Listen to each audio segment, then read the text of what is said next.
Speaking of mutual recursion,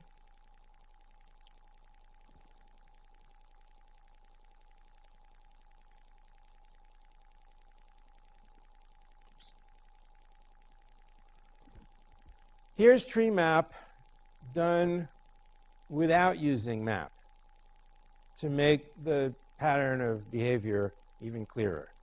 So instead what I did is I invented a helper function called forest map that looks a lot like map, but it's specific to tree map.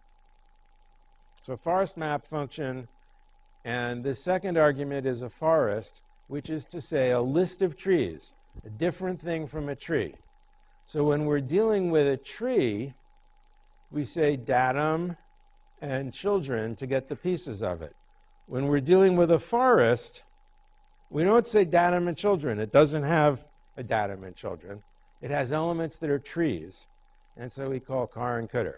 Car gets one tree, cooter gets a slightly smaller forest. Okay? So it says if the forest is empty, return the empty list. So here's the base case, both vertically and horizontally. Otherwise, cons, what should the car be? Well, it should be a tree. And we get one by calling tree map on car forest, which is the first element of the forest, which is a tree, because each element of a forest is a tree. And then what should the cooter in the Skolta cons be? Well, it should be a forest, which we get by doing forest map of cooter of forest. Okay? So the pattern of the recursion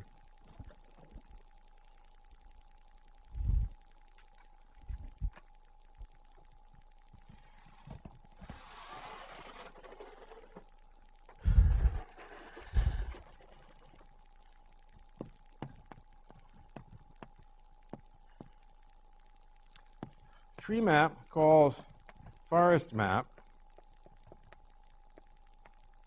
which calls itself recursively and also calls tree map. Okay? So that's the sort of dependency picture for these two procedures. And that circularity, tree map calls forest map calls tree map, that's what makes a mutual recursion. Yeah.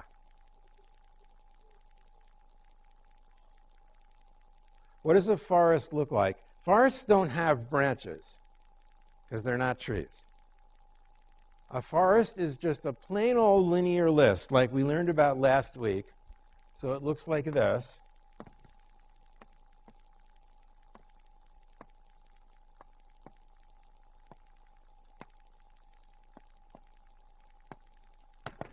Right?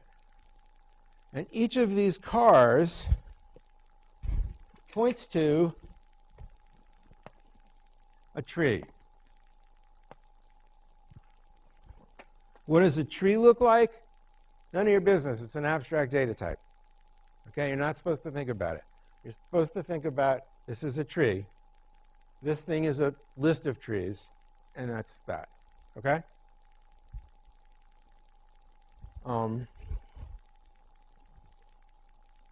All right.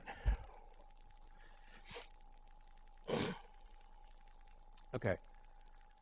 Somebody asked in office hours about abstract data types, and I said there are two sort of opposite mistakes you can make. So let's talk about trees and forests. One mistake, the most common one, is to just ignore data abstraction.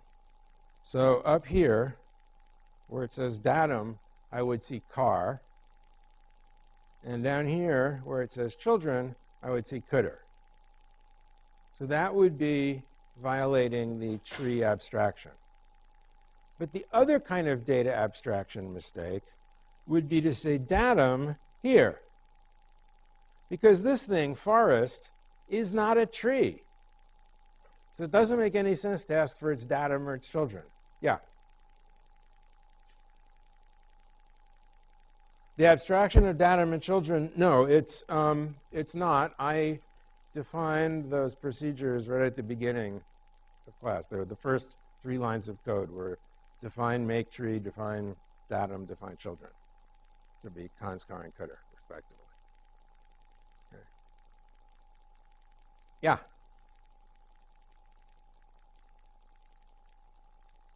Would it be yes? If we call car on the tree, like for example here, that's a data abstraction violation. You should imagine, once we've built make tree, datum, and children, you should imagine that you have no idea how trees are represented.